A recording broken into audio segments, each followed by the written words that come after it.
문재인 민주당은 돈 많은 사람의 재산을 빼앗아서 그렇지 못한 사람들에게 나눠주겠다.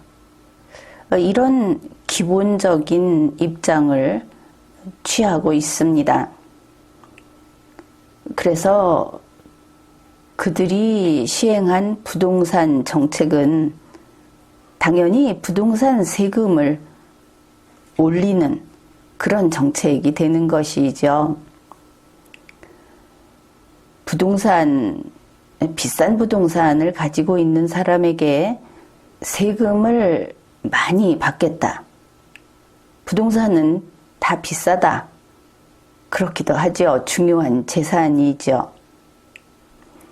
이런 정책이 제대로 효과를 발생하지 못했다. 그렇게 볼 수 있겠죠. 고율의 세금을 그렇게 부과를 했더니 부동산 가격이 떨어지는 것이 아니고 오히려 올라버렸다. 그러니 최악이 돼버리고 만 것이죠. 우리 국민들이 여기에 분노하고 있습니다. 이렇게 되니까 한 몇 달 그래도 잘했다 이렇게 버티던 문재인 민주당에서 한 걸음 물러났습니다. 이유는 분명하지요. 그들이 인정했듯이 이래가지고는 대통령 선거에서 불리하다.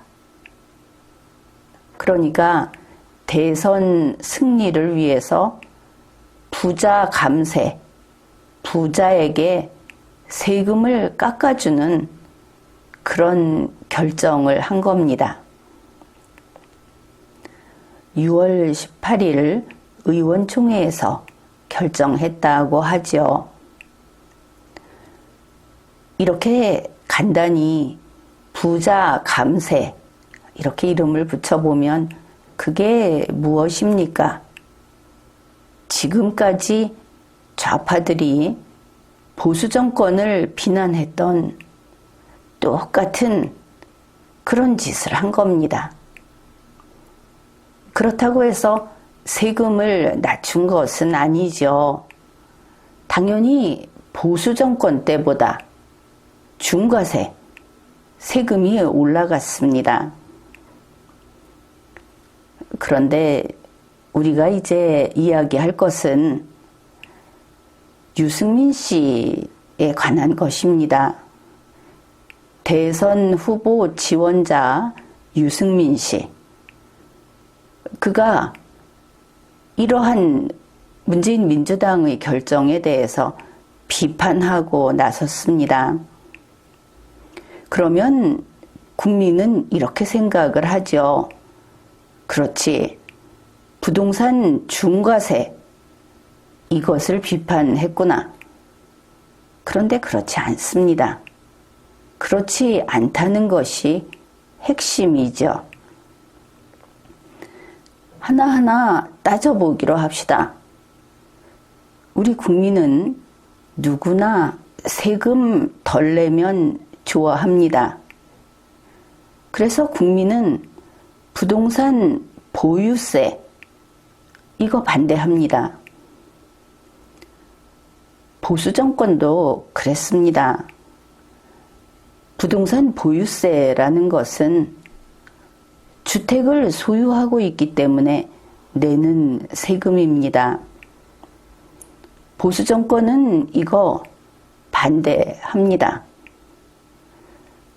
그런데 현재 이준석 대표가 있는 그 당은 이 보유세 반대하는지 아니면 찬성하는지 모르겠습니다. 지도부의 색깔을 보면 찬성할 것도 같죠. 앞에서 유승민 씨가 문재인 민주당의 이러한 부자 감세 결정을 비판하고 나섰다. 그러나 중과세 비판은 아니다. 이렇게 이야기를 했죠. 그것은 유승민 씨는 부동산 보유세 걷는데 찬성하는 입장입니다. 보유세를 찬성하는가, 반대하는가 하는 면에서는 문재인 민주당과 유승민 씨는 같은 편이다. 이런 뜻이죠. 그러면 이게 도대체 무슨 이야기를 한 것인가?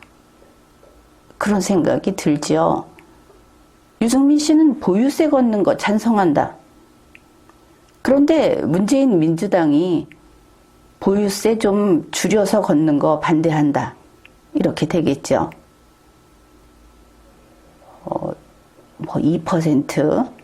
2%한테 받는다. 이걸 가지고 유승민 씨가 정확히 이렇게 말을 했습니다.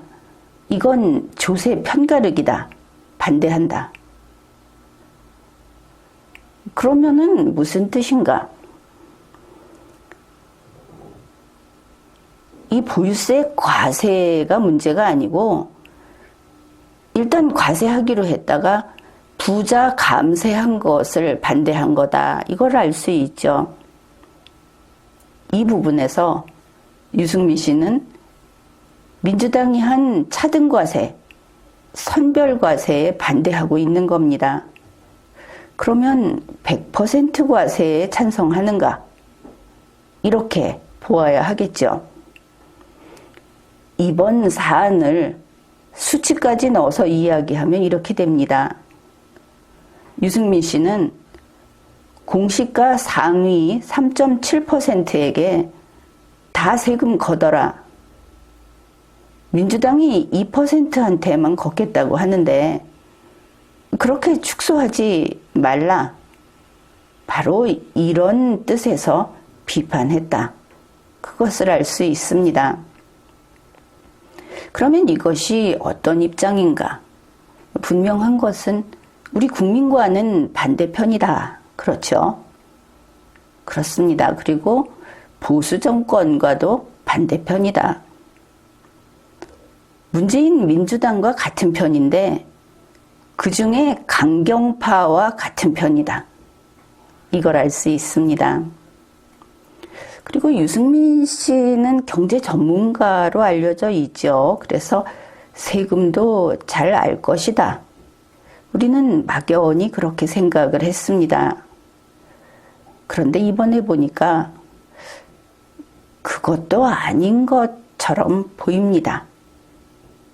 유승민 씨가 6월 19일에 게시한 글을 읽어보면 그런 것이죠. 그의 글을 분석해 보기로 합시다. 유승민 씨는 이렇게 말을 했습니다. 민주당이 2% 종합부동산세를 당론으로 정했다. 부동산 보유세를 상위 2%에게 부과하는 것은 세계 어느 나라에도 없는 세금이다. 이랬습니다. 이 주장은 틀렸습니다. 부동산을 소유하고 있다고 해서 세금을 부과하는 제도는 다른 나라에 있습니다. 따라서 유승민 씨의 주장은 틀렸습니다. 여기에서 또다시 우리가 확인할 수 있죠. 유승민 씨는 보유세 찬성론자입니다. 그런데 상위 2%에게 부과하는 것을 반대하고 있죠. 그렇다면 부동산을 소유하고 있는 사람들 100%에게 세금을 부과해야 한다 하는 입장이라는 것을 확인할 수 있습니다. 유승민 씨의 주장을 또 하나 보기로 하죠. 민주당은 종합부동산세 면제 기준을 두고 9억 원과 12억 원 사이를 오락가락 하다가 이도저도 아닌 해괴한 세금을 만들었다. 그런데 이것도 틀렸습니다. 먼저 유승민 씨는 민주당이 종합부동산세 면제 기준을 어느 것으로 할 것인가 이렇게 했다는 것이죠. 세금을 얼마부터 면제해 줄 것인가. 이것이 통상 그냥 잡담을 할 때 비전문가들이 이야기할 때는 뭐 어퍼치나 매치나 마찬가지다 이렇게 말을 하듯이 그냥 이야기할 수 있습니다. 그러나 이것은 대선 후보 지원자의 글이죠. 그래서 우리는 이것을 분명히 지적을 해야 하는 겁니다. 문재인 민주당은 그리고 어느 정권이든 동일합니다. 세금은 부과 기준을 정하게 되어 있습니다. 면제 기준을 정하고 그 커트라인에서 부과 기준을 확정하는 것이 아니다 하는 겁니다. 당연하죠. 이렇게 배제하는 식의 사고방식, 여집합의 개념으로 정의를 내리는 방식, 이것을 마이너스 사고라고도 하고 좌파식 사고라고도 합니다. 유승민 씨의 이러한 문장 작성 기법을 보건대 그는 거의 완벽한 마이너스 사고를 하는 인물이구나. 이런 생각이 듭니다. 이것을 또 달리 표현하면 순혈 좌파처럼 보인다. 어정쩡한 좌파가 아니고 정말 알짜배기 좌파. 한 올의 틈도 없는 좌파. 이렇게 보인다. 어쩌면 생각까지 뒤집어서 할까. 면제 기준을 정했다. 그리고 나서 여집합으로 세금을 부과한다. 이런 말을 하는가. 우리가 그냥 가볍게 넘어갈 수 없는 대목입니다. 문재인 민주당에서 이번 이 세금 부과 기준으로 삼은 것은 1주택의 기준 공시가가 9억 원 이상이면 부과한다. 이렇게 정했습니다. 그런데 9억 원 이상을 정해놓고 보니까 부동산 가격이 다 오르지 않았습니까? 무려 3.7%가 이 세금을 내야 하게 된 겁니다. 그래서 국민의 불만이 대단한 것이죠. 이건 참을 수 없는 부담이다. 그러니까 대략 반 잘라서 위쪽으로 상위 2%만 걷기로 하자. 이렇게 조금 물러난 겁니다. 그렇다면 유승민 씨가 이 사안을 제대로 파악하지 못하고 있다. 그렇게 볼 수 있겠죠. 그 다음에 유승민 씨는 이렇게 말을 했습니다.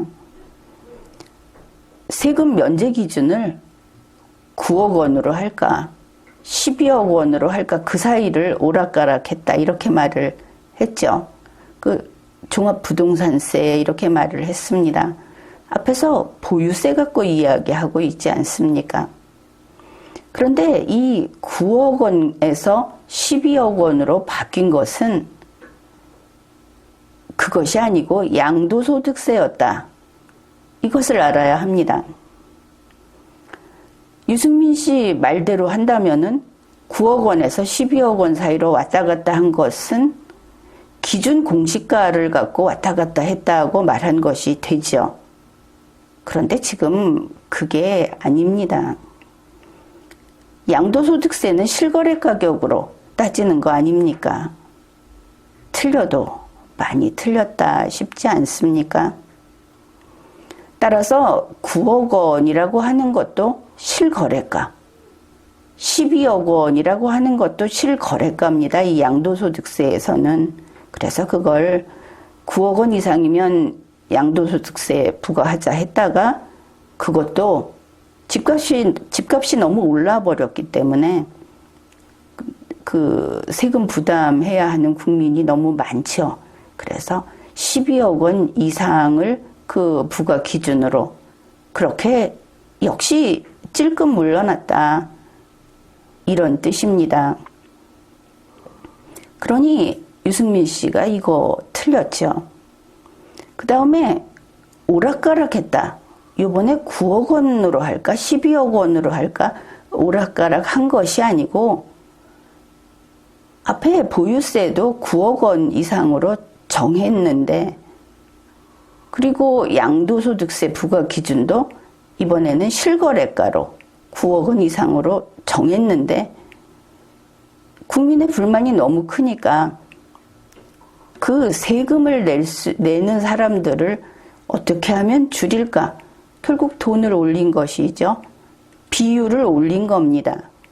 이거를 그 좌파 강경파 쪽에서는 부자 감세다 이렇게 말을 한 겁니다. 유승민 씨의 지적이 틀렸다. 그렇죠. 여기에서 또 생각해 볼 것이 유승민 씨 왜 이거 여기에 대해서 불만하는가? 그러면 혹시 양도소득세도 실거래 가격으로 9억 원 이상을 다 세금 걷자. 부자 감세 반대인 거냐? 그래서 반대하는가? 그렇게 보이죠. 여기까지 보면 유승민 씨는 이번 사안을 잘못 파악하고 있다.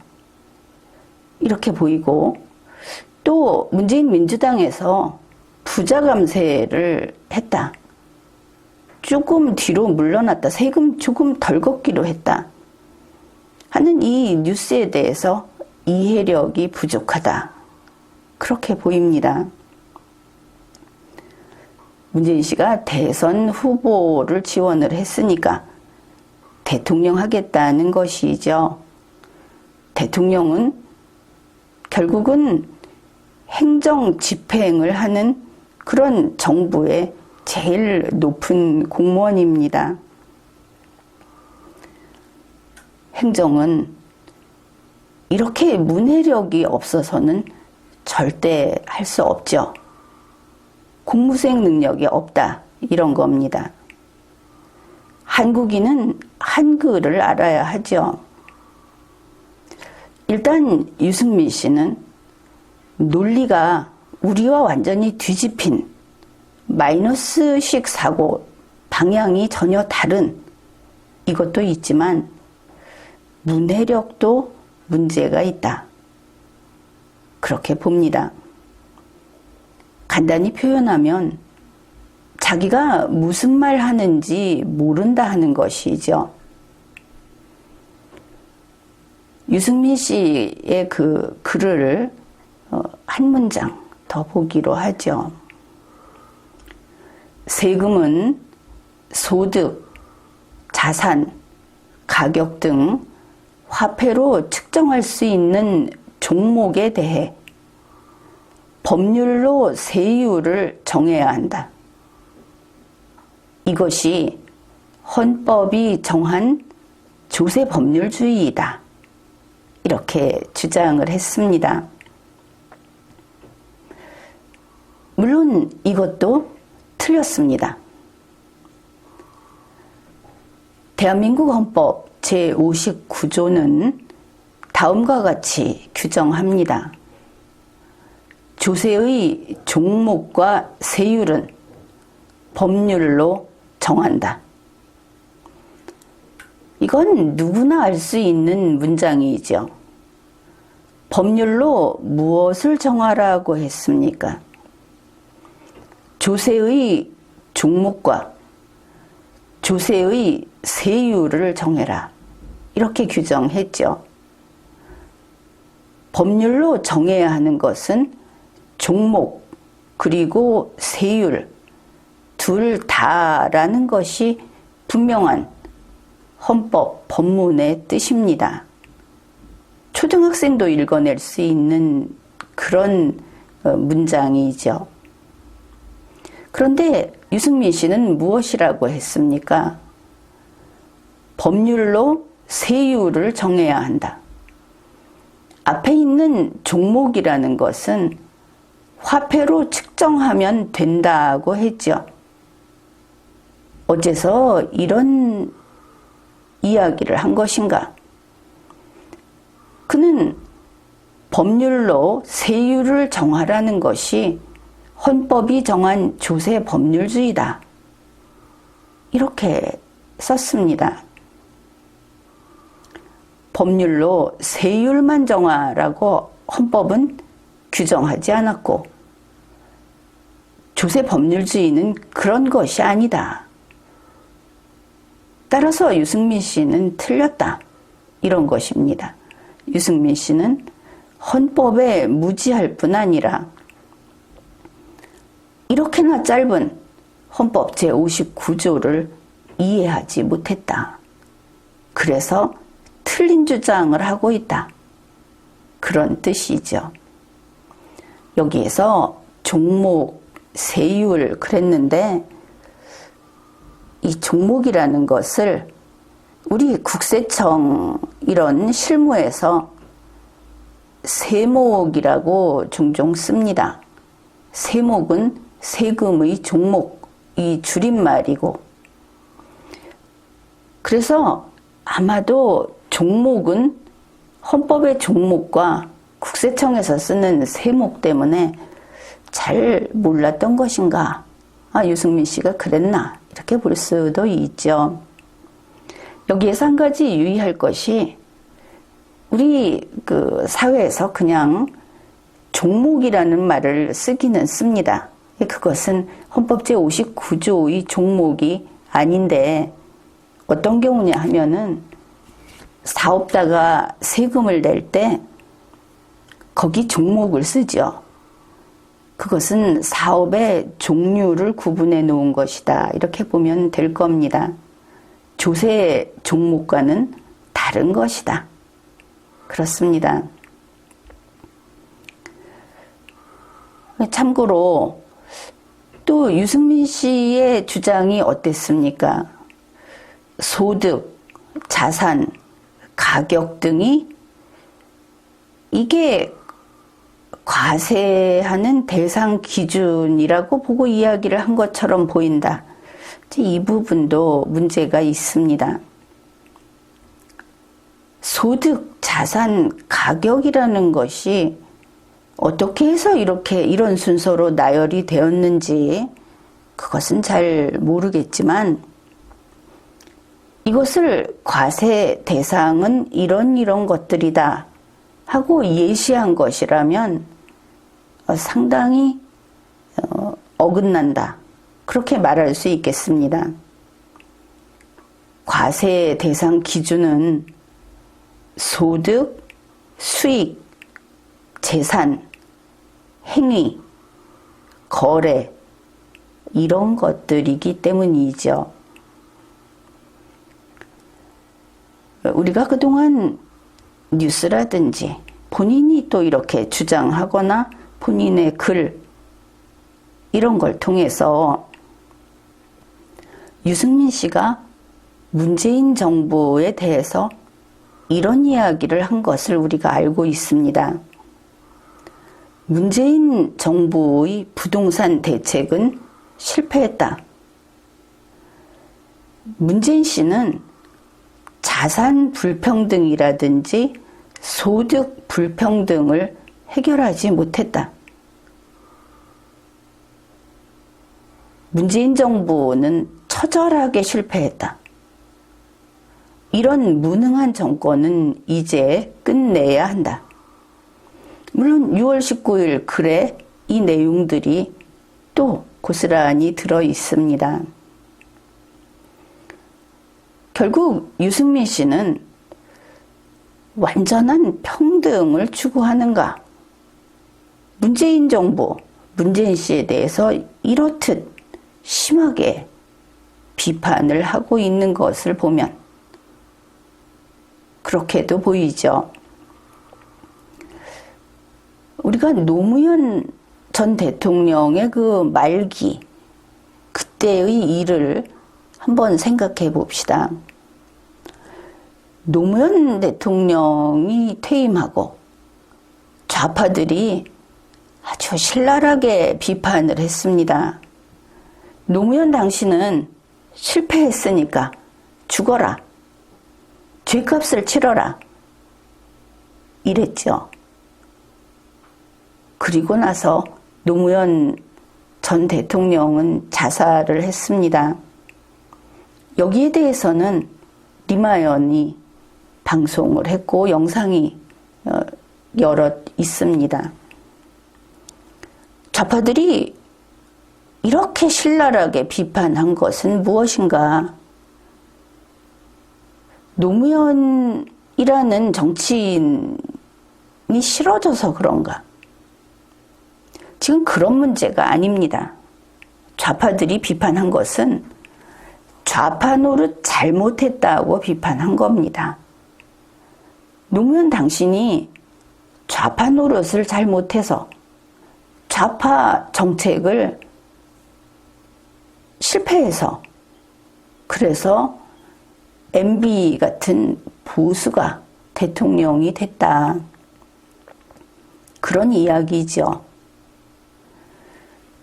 바로 이것이 현재 유승민 씨가 문재인 씨를, 문재인 정부를 비판하는 그 동일한 모습이다. 이런 겁니다.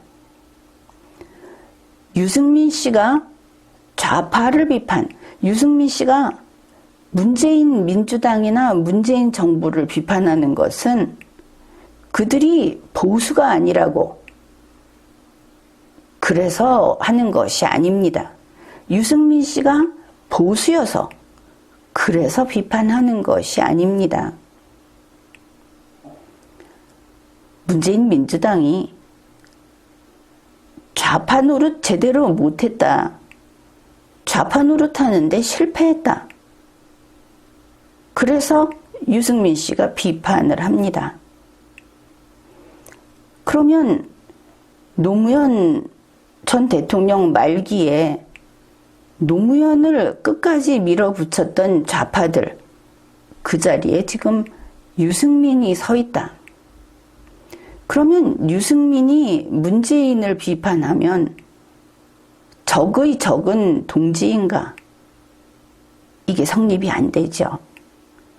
유승민이 서 있는 자리는 바로 노무현 말기의 좌파들이 서 있던 자리다. 이겁니다. 유승민 씨는 이렇게 이야기합니다. 나는 성공하겠다.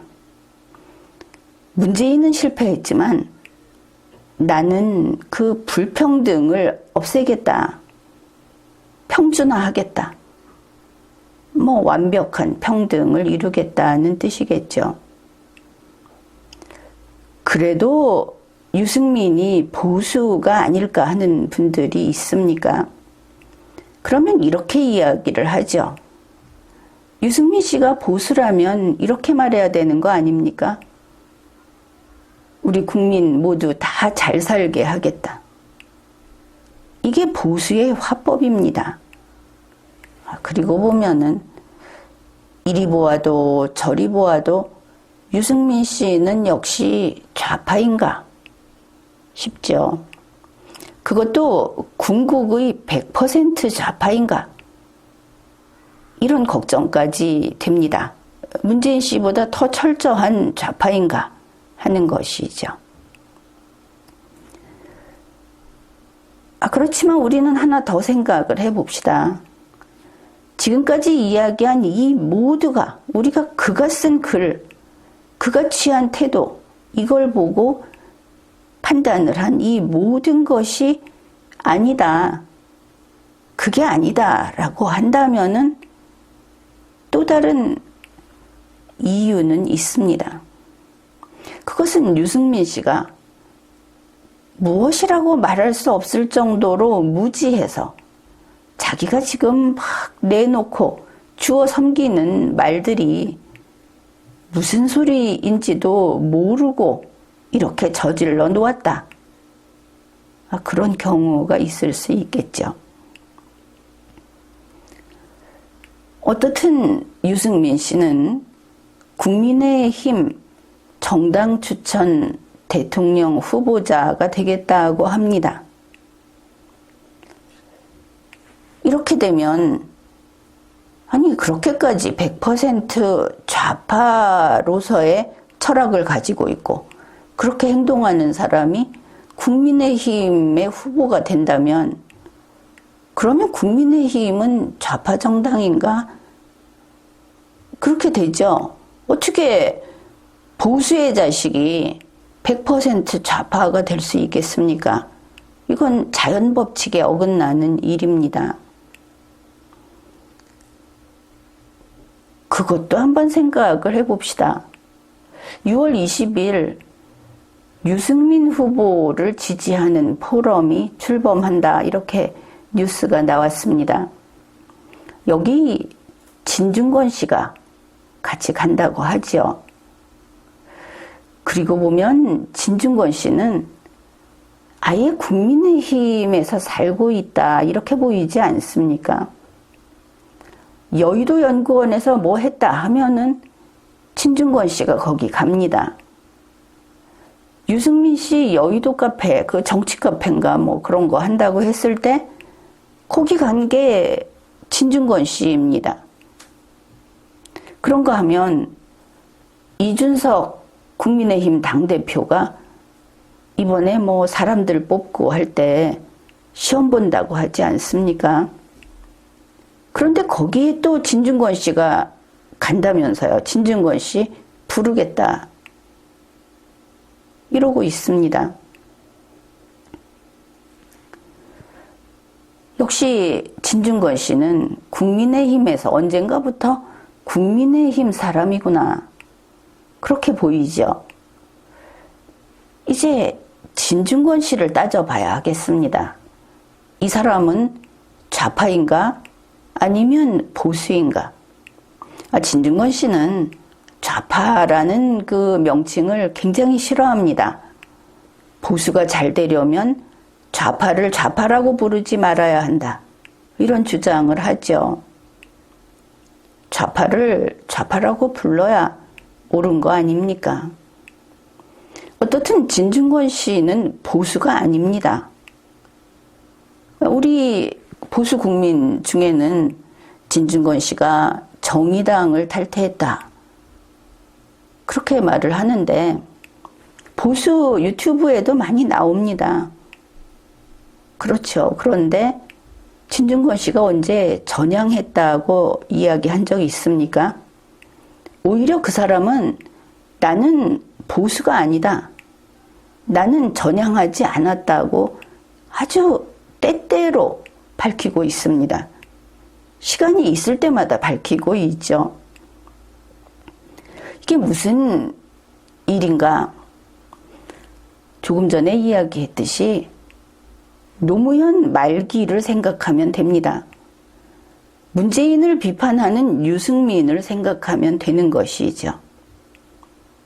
진중권 씨가 정의당을 탈퇴한 것은 전향한 것이 아니라고 본인이 말을 하죠. 정의당이 좌파답지 못하다고 나온 겁니다. 정의당이 보수가 돼야 한다고 나온 거 아니다. 그런 뜻이죠. 그러면 우리 보수 입장에서 진중권 씨는 분명히 좌파입니다. 그리고 그는 앞으로도 보수 안 될 겁니다. 좌파인 것이죠. 좌파가 국민의힘에서 상주하고 있다. 국민의힘의 지도부를 구성하고 간부들을 키우고 하는데 좌파의 기준으로 그걸 잣대로 거기에서 그런 사람들을 키운다. 그러면 국민의힘은 좌파 정당인 것이 분명하죠. 이러고 보니 또 의심스러운 것이 있습니다. 이준석 당대표가 아주 이 대단한 공을 세운 게 대변인을 토론 배틀로 뽑는다 한 거 아닙니까? 그 대변인 뽑는 그 배틀의 심사위원으로 청와대 수석 이철희 씨가 오기로 했다. 그거 KBS도 보도하고 연합뉴스도 보도했는데 조중동은 보도하지 않았습니다. 방송에 나와서 그 황보승인가 하는 사람이 이야기는 했죠. 조중동은 보도하지 않았습니다. 이건 돌맞을 게 분명하니까. 그런데 국민의힘 이준석 당대표 국민의힘에서 이거 좋다고 하고 이철희 씨도 청와대에서 가라, 휴가를 내고라도 가라 하는 반응이 나왔다고 하죠. 서로 이렇게 좋고 좋은 겁니다. 참 이상하다. 우선 이거부터 보기로 하죠. 이철희 수석은 어떤 사람입니까?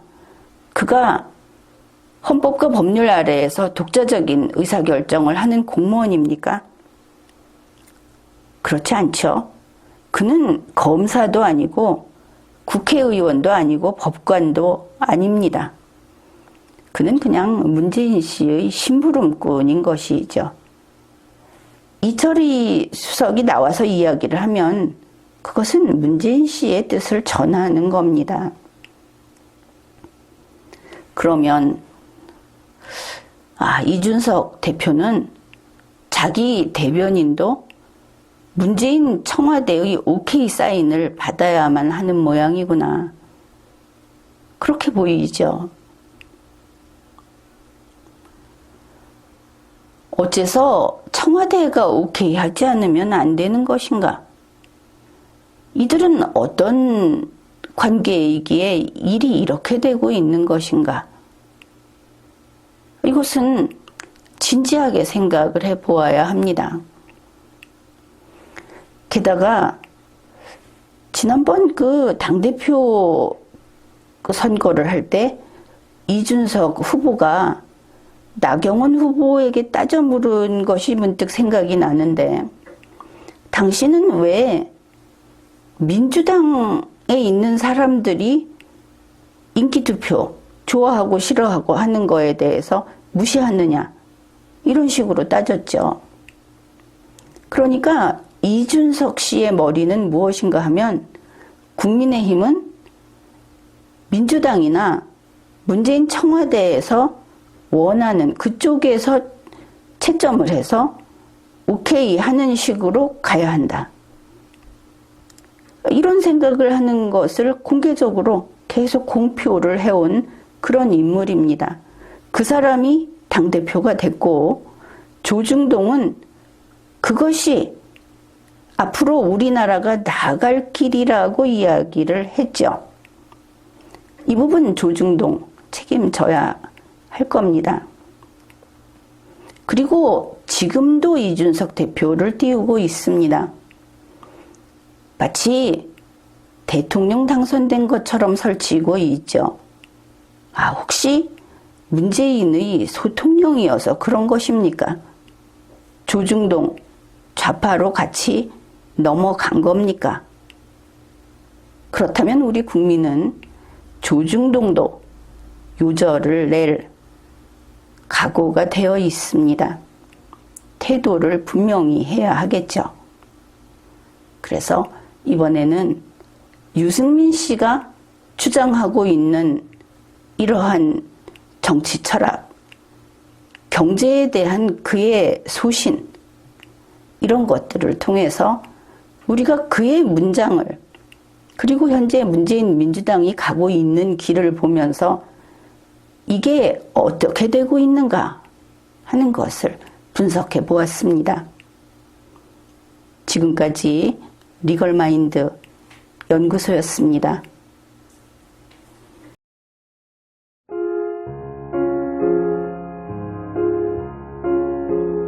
Guten Abend, gute Nacht, mit Rosen bedeckt, mit Näglein besteckt, schlupf unter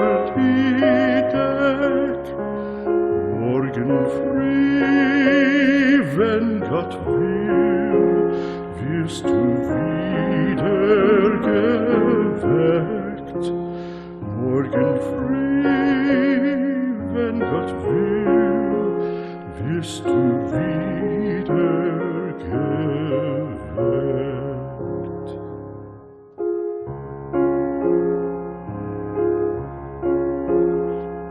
Guten Abend, gute Nacht, von Englein bewacht, die zeigen im Traum dir Christkindleins Baum. Schlaf nun selig